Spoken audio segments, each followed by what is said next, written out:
সত্যিই আমাদের সমাজ কোন দিকে ধাবিত হচ্ছে তা ভাবলে অবাক হতে হয়। নেশার সাম্রাজ্য যেন চারিদিকে সমাজকে ধ্বংসের পথে ঠেলে দিচ্ছে। আর সেই নেশার কবলে পড়ে একাংশ যুবকরা তাদের মানসিক জ্ঞান হারিয়ে ফেলছে। সেই নেশার টাকার যোগান দিতেই একাংশ নেশাগ্রস্ত উচ্ছৃঙ্খল যুবক বিভিন্ন ধরনের অপরাধমূলক কাজ, চুরি থেকে শুরু করে মানুষের উপর হামলে পড়ছেন। এমনই এক ঘটনা উঠে আসলো তেলিয়ামুড়া থেকে। সংবাদে জানা যায়, তেলিয়ামুড়া নেতাজি নগরস্থিত শ্মশান ঘাটে দীর্ঘদিন ধরে এক সাধু বাস করে আসছিলেন। শনিবার সকাল নাগাদ দুই উচ্ছৃঙ্খল নেশাগ্রস্ত যুবক নেশা সামগ্রী ক্রয় করার জন্য ওই সাধুর কাছ থেকে টাকা আদায় করতে যায়। কিন্তু সেই সাধুর কাছে টাকা না পেয়ে তার উপর হামলে পড়ে। নেশাগ্রস্ত সেই যুবক বেধড়কভাবে সেই সাধুকে মারধর করে যায়, যার ফলে সেই সাধু মাটিতে লুটিয়ে পড়ে এবং রক্তাক্ত করে ঘটনাস্থল থেকে চম্পট দেয়। তবে স্থানীয়রা সেই দুই যুবকের মধ্যে একজনের পরিচয় জানতে পেরেছে, যার নাম ভজন দেবনাথ, বাড়ি চাকমাঘাট বলে জানা গিয়েছে।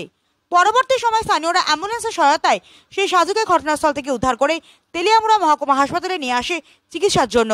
বর্তমানে সেই সাধুর চিকিৎসা চলছে তেলিয়ামুড়া মহকুমা হাসপাতালে।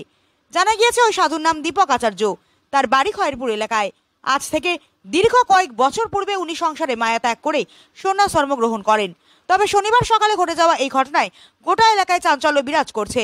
তৎসঙ্গে দাবি উঠছে উপযুক্ত তদন্তক্রমে প্রশাসন সেই নেশাগ্রস্ত দুই যুবককে গ্রেপ্তার করে কঠোর শাস্তি প্রদানের। শ্মশানে থাকেন? কেন মারলো আপনারে?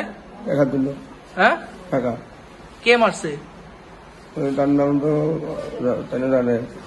কোন জায়গায় হয়েছে ঘটনা? শ্মশানে। হ্যাঁ, শ্মশানে। কোন শ্মশানে? তেলিয়ামুড়া শ্মশানে।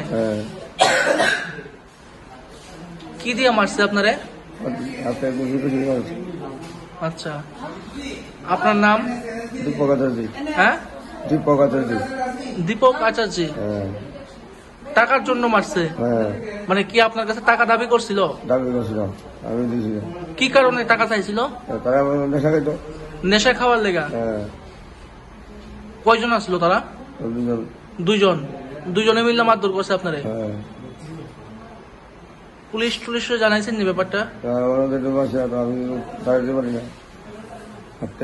কে নিয়ে আইছে আপনার এখানে হাসপাতালে? অ্যাম্বুলেন্স।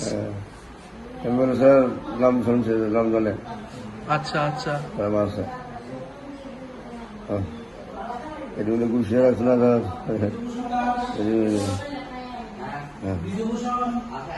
থানায় মামলা করবেন নি আপনি? থানায় জানাইবেন নি? পুলিশে জানাইবেন নি?